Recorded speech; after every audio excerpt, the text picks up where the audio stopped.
Bonjour à tous, j'espère que vous allez bien. Je suis très heureuse de vous retrouver aujourd'hui dans cette nouvelle vidéo. Donc ce sera un petit mini haul.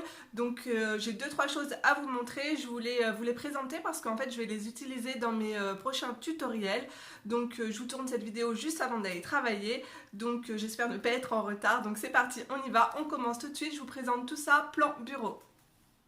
Alors, je commence tout de suite par le matériel. Donc, je me suis acheté une boîte de 8 feutres Giotto. Donc, ce sont des teintes pastel. C'est pour ça que j'ai craqué. Et également aussi parce que ce sont des feutres pailletés. Donc, je vous montre les teintes. Alors, je sais que les feutres Giotto ont une très bonne réputation. Donc, les teintes sont juste ici. J'adore le packaging qui brille. Et je vous montre les feutres. Hop. Donc voilà les teintes. Au niveau de la mine, elle est très fine. Hop. Je vous montre les swatchs. Donc juste ici, et je vais essayer de vous montrer l'effet de brillance. Ouais, là comme ça, je pense que vous voyez bien. Alors les couleurs, elles sont super jolies. Et ce qui est bien, c'est que ça ne traverse pas, il n'y a pas d'alcool dedans. Donc c'est bien pour nos livres de coloriage. Alors ensuite, je continue.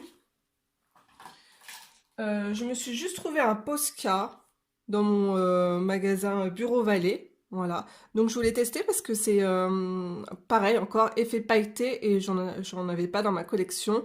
Donc c'est une mine, c'est un PC3M. Donc j'aime bien cette taille pour repasser sur les lignes noires de mes livres de coloriage. Et je vous montre la couleur. Par contre, la teinte c'était rouge. Mais je le trouve pas si rouge que ça. Pour moi, ça tire vers le rose. Hop. Donc, juste ici. Voilà, je vous montre. Je trouve que ça a plus un effet métallique que pailleté. Mais la couleur est très très jolie. Et justement, je m'en sers actuellement dans mon coloriage de Anna Carlson sur les fleurs. Alors, je vais passer ensuite, vous savez aussi également, si vous me suivez, que j'ai un gros problème avec la teinte or, voilà. Donc, je suis une vraie pie, tout ce qui brille, tout ce qui est or, il faut que je teste. Donc, j'ai voulu essayer l'encre Winsor et Newton. Donc, j'ai choisi la teinte argent et la teinte or bronze. Donc, je vous montre ce que ça donne. Alors, ce sont vraiment des petits godets, donc c'est 14 millilitres, mais bon, ça suffit largement.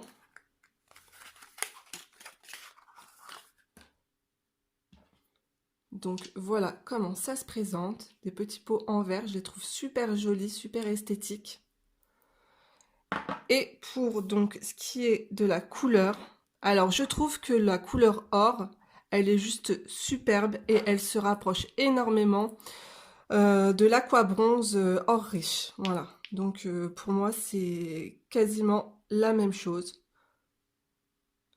Alors l'aqua bronze, donc c'est de la poudre que vous diluez avec de l'eau. Vous pouvez le mélanger avec n'importe quelle couleur de votre peinture, aquarelle ou gouache, voilà. Que là vous prélevez directement, vous mélangez bien le produit, vous prélevez directement avec votre pinceau. C'est très couvrant, donc c'est super. Et je vous montre les couleurs. Donc argent, or et sur le blanc, ça donne ça. Vous avez vu un peu l'or, il est juste canonissime. Je vais le tester directement sur mon nouveau colo d'Anna Carlson. Je suis hyper contente de ces achats-là. Alors ensuite, je vais passer... Hop. Alors, je suis une Brésilienne, donc sur YouTube, et elle fait énormément de tutoriels avec ses pastels à l'huile. Donc, voilà, j'ai voulu tester à mon tour. Donc, j'ai choisi la boîte de 25, mais sachez qu'il existe des boîtes beaucoup plus grosses. Comment vous dire, et ben en fait, je les préfère largement aux Faber-Castell. Je les trouve beaucoup plus faciles à travailler au doigt. Ils sont vraiment très très crémeuses. J'ai pas fait les, je viens juste en fait de les tester. Voilà, je vous montre les couleurs. Donc pour moi, 25, ça suffit largement pour faire ce que j'ai. Voilà, c'est vraiment pour faire. J'aime faire les ciels avec, donc coucher de soleil. Vous pouvez faire des ciels de nuit, des ciels un peu bleu, coucher de soleil bleu violet. Bon, bien sûr avec le blanc.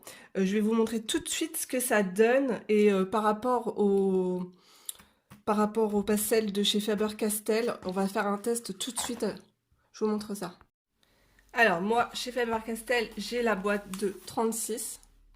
Alors je pense que les Faber-Castell sont vraiment aussi très bien, mais pour faire ce que je veux, donc estomper au doigt, travailler au doigt, ces pastels sont vraiment plus adaptés donc pour moi.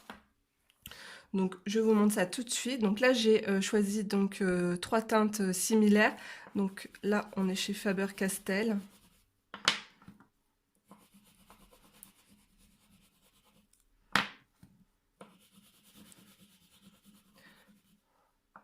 Alors je vais estomper au doigt.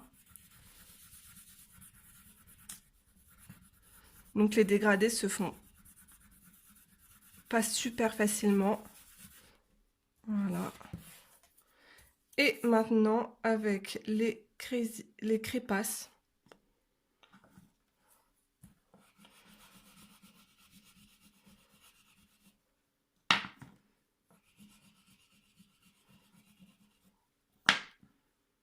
Donc niveau taille, vous voyez, franchement, c'est exactement la même chose, hein. Le diamètre, c'est similaire au Faber-Castell. Alors, je vais prendre ce toit-là.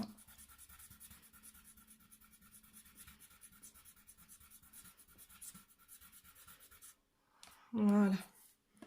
Donc, je vous montre ce que ça donne.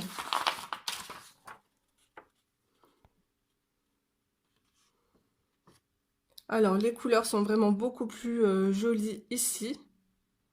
J'ai moins de marques, moins de démarcation qu'avec les Faber-Castell. Elles sont beaucoup plus crémeuses, plus onctueuses à travailler. Donc, je suis hyper contente de cet achat. Je vous mettrai tous les liens aussi en barre d'infos comme d'habitude. Et donc mon prochain tutoriel, je vous ferai un ciel de nuit avec, dans les tons, un ciel un peu galaxie. Alors je continue, non j'ai fini avec le matériel, maintenant je vais vous présenter les livres.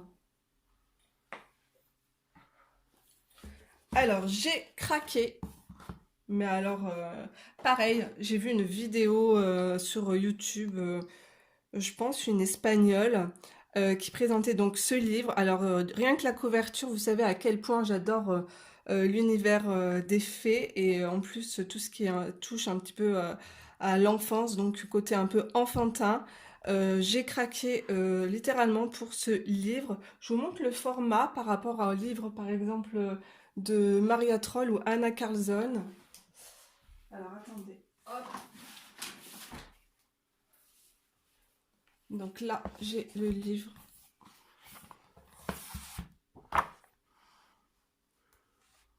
Vous voyez un peu le format.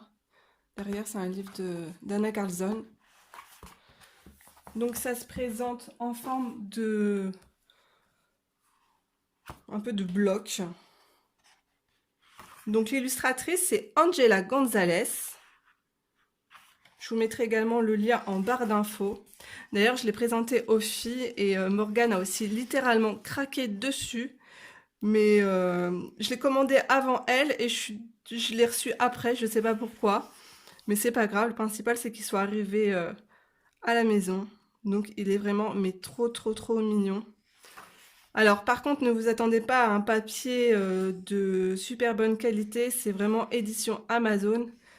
Mais je pense, enfin je ne vais pas du tout utiliser de l'aquarelle à l'intérieur, ça sera uniquement crayon de couleur et des fonds très doux au pastel sec.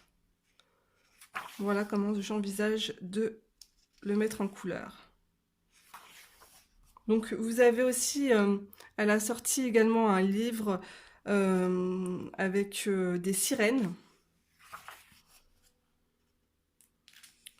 Et ce livre-là, il est sorti au mois de mai. Il est très récent. Alors vraiment, les personnages ont un visage très atypique et je les trouve trop adorables. Et les animaux ont tous des yeux énormes. J'ai l'impression d'être perdue un petit peu dans le monde aussi d'Alice au Pays des Merveilles, avec ces animaux.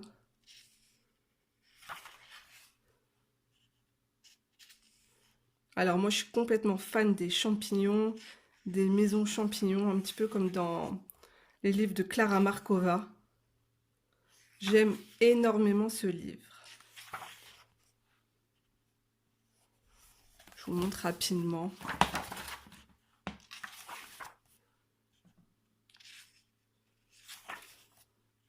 Vous avez quelques sirènes à l'intérieur. Il est vraiment tout choupi.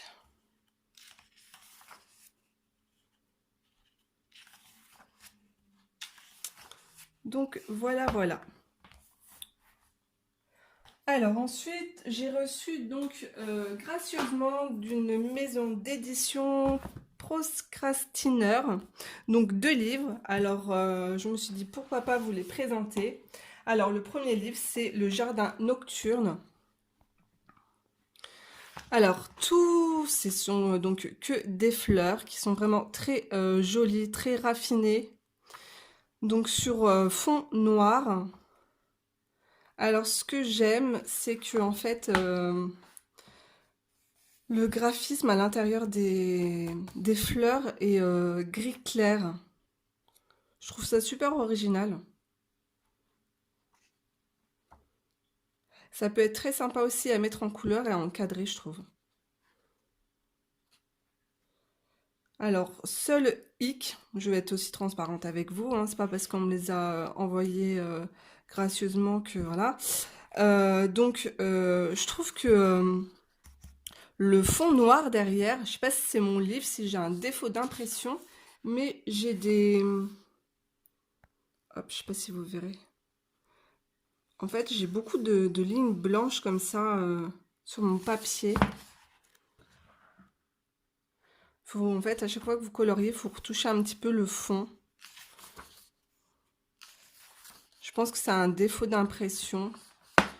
Par exemple, ici aussi, je vais avoir 2. Ouais, là, on peut voir. J'ai des lignes blanches comme ça sur mon papier. C'est dommage.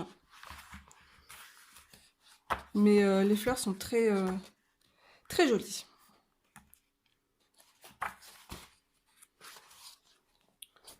Donc pareil, je vous mettrai le lien en barre d'infos. Et ensuite, ils m'ont envoyé donc un livre de mandala. Donc le mandala, moi personnellement, je n'en fais pas, mais ma fille sera très contente de pouvoir le mettre en couleur. Alors vous avez à l'intérieur, donc c'est que des pensées positives. Donc vous avez tous les thèmes derrière. Donc harmonie, espérer, succès, énergie, force, joie, voilà. Vous avez vraiment différents types de mandalas à l'intérieur. Donc vous avez des mandalas beaucoup plus simples, d'autres qui vont vous prendre beaucoup plus de temps. Là, vous avez vraiment des pleines pages.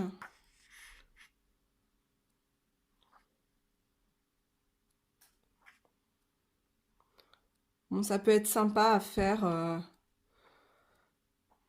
au bord de... Si vous partez en vacances, au bord de la piscine. Le format est pas bien grand. Je vais vous montrer ça par rapport au livre d'Anna Carlson. À glisser dans votre sac de piscine.